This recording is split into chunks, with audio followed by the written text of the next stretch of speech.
도시정비연구소 대표 정대식입니다. 재개발 전문가 되기 2편입니다.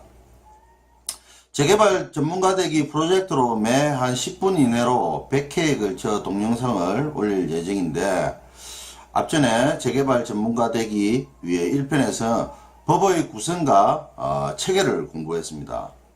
재개발이나 재건축 사업에 관련 법인 도시 및 주거환경정비법, 약칭 도시정비법이라고 합니다. 도시정비법을 공부하고 학습하기 위해서 우리나라의 법률이 어떻게 구성이 되어 있고 또 어떤 체계로 되어 있는지를 알아야 한다 했습니다. 그걸 알기 위해서 법이 어떻게 적용되고 또 어떤 효력이 어떤 순위로 발생하는가를 알기 위해서 1편에서 법의 체계에 대해서 공부를 했습니다. 1편에서는 법을 종적인 면으로 봤다 보면, 이번에는 법의 행적인 면으로 해갖고 법의 종류를 공부하겠습니다. 법은 상당히 어렵습니다만은 조금 쉽게 풀어볼 수 있도록 하겠습니다.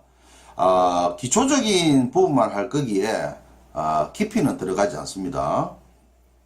큰 틀만 잡으시면 되고 이 정도만 아셔도 충분합니다. 법에는 여러가지 종류가 있습니다. 법을 규율하는 성격에 따라서 크게 공법과 사법 이렇게 크게 나뉩니다. 시대가 발전하면서 공법과 사법의 중간법인 사회법도 생겨나게 되었습니다. 하나하나씩 설명을 좀 드리면, 먼저 공법입니다. 공법은 국가와 개인 간의 관계를 규율하는 법입니다. 공법 안에는 법이 여러 가지가 있습니다만 그 중에서 가장 중요한 헌법이 있습니다. 국가의 통치 구조라든지 국민의 권리와 의무를 규정한 법입니다. 그리고 또 형법이 있습니다. 누군가 행동이 그게 범죄가 돼서 또 범죄가 된다면 또 어떤 벌을 받아야 되는지 이걸 정해놓은 법입니다. 또 행정법이 있죠. 행정기관과 조직과 작용에 대한 부분, 또 구제에 대한 부분, 이런 것들도 있습니다. 이거와 별개로 또 재판의 절차를 정해놓은 소송법이 있습니다. 소송법은 공법에도 있고 또 사법에도 있습니다. 소송법은 절차법이죠. 나머지는 실제법입니다. 우리가 학습해야 하는 도시 및 주거환경정비법도 공법의 영역에 속합니다. 이제 사법을 한번 볼까요? 사법은 개인과 개인 간의 사적인 생활 관계를 규율하는 법입니다.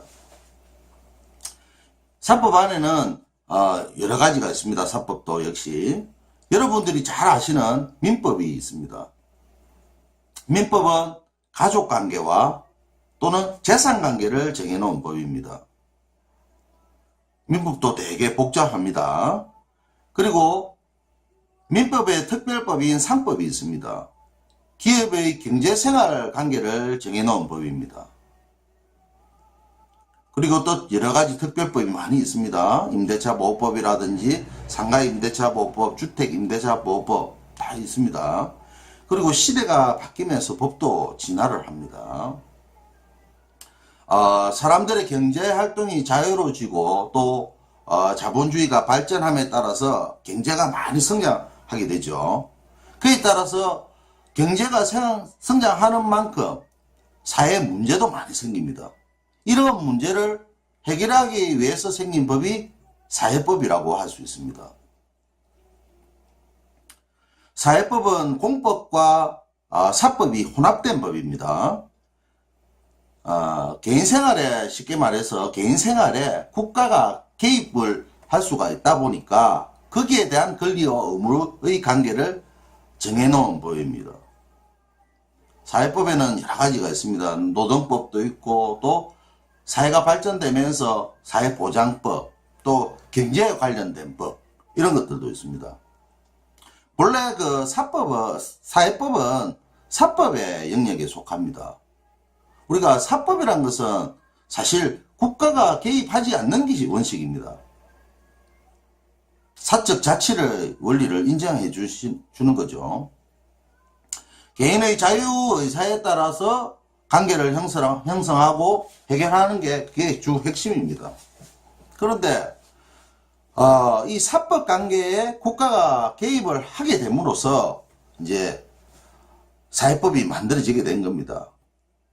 명목은 사회적 약자를 보호하고 뭐 실질적으로 평등을 추구한다는 어떤 법학적인 어떤 그런 명목을 가집니다만, 사회법은 사법을 공법화시키는 어떤 그런 특징을 가집니다.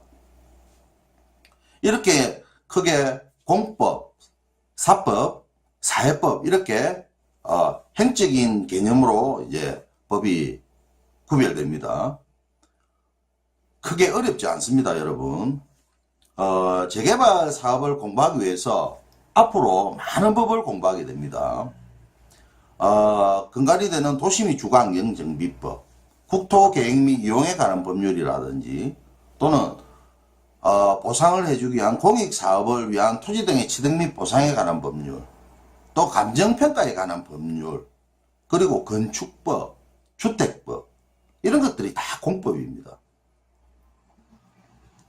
이런 공법들을 공부하기 위해서 우리가 기초적으로 법률의 체계와 1편에서 법률의 체계와 법이 어떻게 효력이 발생되고 어떻게 우선순위가 있는지, 또 법의 종류에 대해서도 공부를 하게 되었습니다.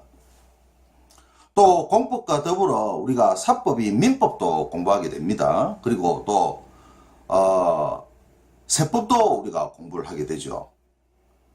어쨌든 많은 법을 공부를 하려고 하다 보니 법의 어떤 체계를 공부를 하게 됐던 것입니다. 오늘은 공법에 규정되어 있는 여러 가지 법을 해석하기 위해서 우리나라의 법의 종류 등을 공부를 했습니다. 다음에는 그 도시 및 주거환경정비법이 어떻게 만들어졌는지 그 배경에 대해서 한번 말씀을 드리겠습니다. 법이 만들어지게 된 입법 취지라든지 법의 배경을 알게 되면 그 법을 이해하는 데 도움이 됩니다. 앞으로도 공부를 할 때는 제가 원리에 대해서 또는 히스토리에 대해서 많은 이야기를 할 겁니다. 법이 상당히 어렵고 복잡하기 때문에 법의 배경에 대해서 조금 이야기를 좀 드리면 이 법을 이해하고 학습하는 데 도움이 많이 될 겁니다. 도시정비법에 대해 갖고 하나하나 법률에 어떤 규정이 되어 있는지, 그게 또 어떻게 활용이 되는지 다음에는 알아보겠습니다.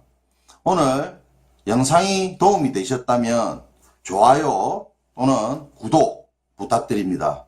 감사합니다.